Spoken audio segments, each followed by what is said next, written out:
in more than one place on your ink tool. Otherwise, you're going to spend too much time trying to blend out that color. You can add as many colors as you want to. Each time, 2-second squeeze. Now, when it comes to the metallics, you're going to shake these first, but these are very concentrated metallics. So, when I work with them, 1 dot is enough metallic for a 12 by 12 piece of paper. 1 dot, yes. So if you're squeezing metallic on there, and you wonder why you can't see any color, or why when you stamp your image it disappears, that's why. 1 little tiny dot.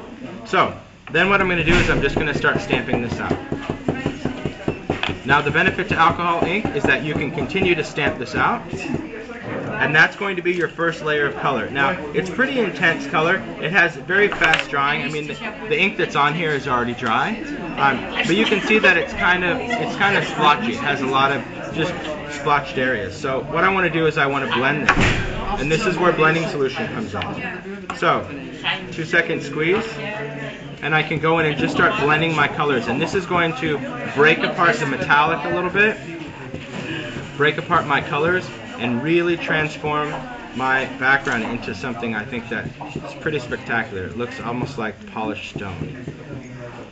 So if you wanted to add a color, let's say you did this background and you say, oh, I really like this turquoise color. I wish there was more of that. Okay, add more. Just make sure that you blend it. So now when you go in, it'll add that color, but it's also going to blend it in the background. Most people just add the color, and when you stamp it, it's just colored drops.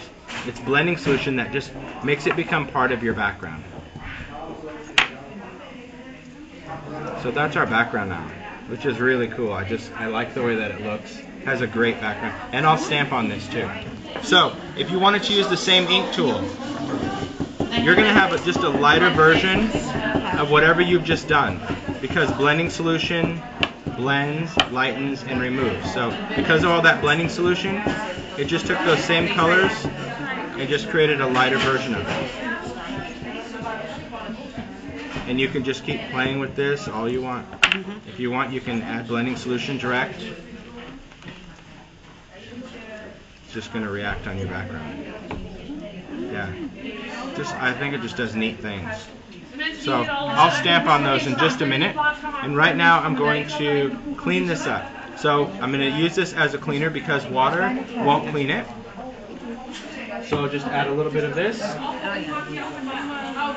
Yeah. Clean this up. And then we'll work on a background. So this time I'll take some color. Start with my mixative. This time I'm just going to put a little bit on the background. That's more than a dot for this technique.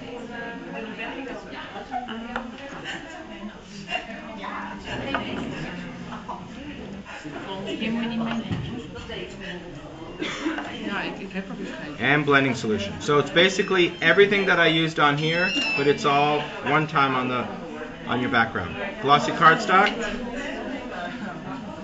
And I'm just going to start printing through here.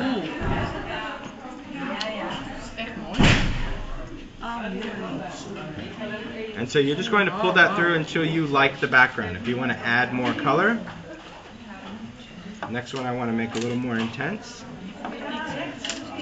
But don't forget your blending solution, because that's what makes your paper slide through. If you want to change it, add a color. Add blending solution. Completely different background. If you want to change this, even after it's dry, I can go back in, add more blending solution. So you can keep playing with your backgrounds. Very, very simple to do.